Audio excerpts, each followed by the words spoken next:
Bismillahirrahmanirrahim. Assalamualaikum warahmatullahi wabarakatuh. Bertemu dengan Bu Citra di Etika Profesi bab 1 Industri Jasa Keuangan.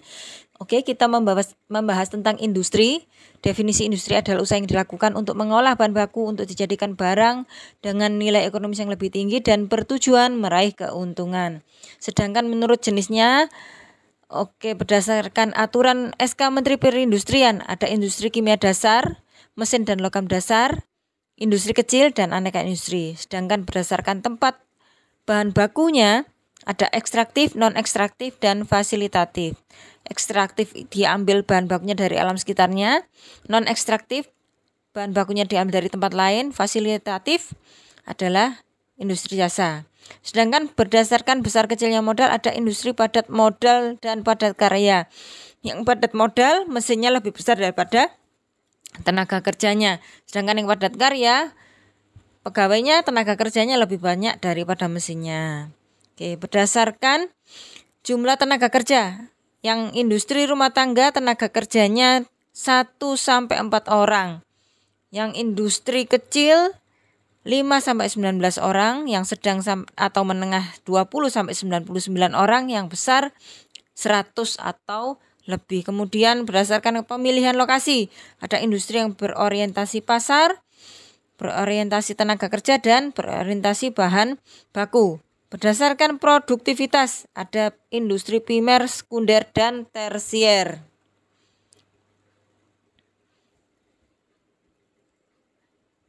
Berikutnya adalah menurut DFID, Department of International Development, sektor keuangan itu adalah perusahaan besar atau kecil, lembaga formal atau informal di dalam perekonomian yang memberikan layanan keuangan pada konsumen, pelaku bisnis, dan lembaga keuangan lain. Sedangkan fungsi dasarnya antara lain adalah memperlancar transaksi, mobilisasi tabungan, mengelola risiko, memfasilitasi pertukaran barang dan jasa, memperoleh informasi tentang peluang investasi, memonitor manajer, dan menggerakkan kontrol bagi perusahaan.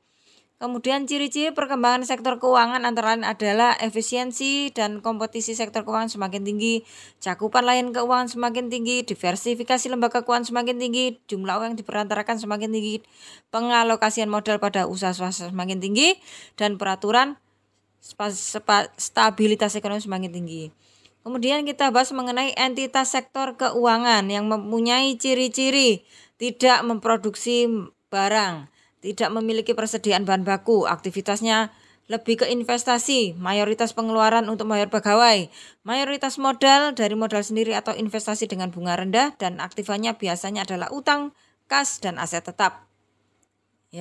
Kemudian contoh-contohnya adalah perbankan, bank investasi, asuransi, pembiayaan konsumen, dan sekuritas.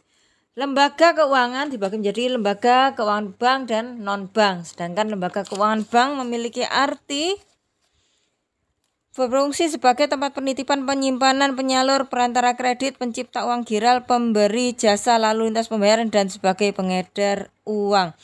Kegiatan utama perbankan yaitu menghimpun dana, menyalurkan dana, memberikan jasa bank lainnya yaitu pembayaran gaji, jasa setoran, transfer, penagihan, clearing, penjualan falas, kemudian jasa yang berhubungan dengan jual beli saham, jasa letter of credit, jasa bank garansi, referensi bank, dan jasa bank lain. Sedangkan jenis-jenis bank, jenis-jenis bank ada bank umum, bank perkreditan rakyat atau BPR, kemudian ada bank sentral. Bank sentral punya wewenangan yaitu menentukan kebijakan moneter, kebijakan keuangan. Kemudian mengatur dan menjaga kelancaran sistem pembayaran, mengatur dan mengawasi bank. Kemudian dari sisi kepemilikan ada bank pemerintah, swasta, ada yang milik asing, ada yang milik campuran. Kemudian dia dari status ada bank devisa dan non devisa. Sedangkan dari cara menentukan harganya ada bank konvensional dan bank syariah. Kemudian kita bicara tentang fungsi utama bank yaitu melakukan operasi kredit pasif antara lain giro, tabungan, deposito berjangka. Kemudian melakukan operasi kredit aktif yaitu kredit dengan jaminan surat berharga, kredit accept atau wesel, kredit rekening koran, dan letter of credit.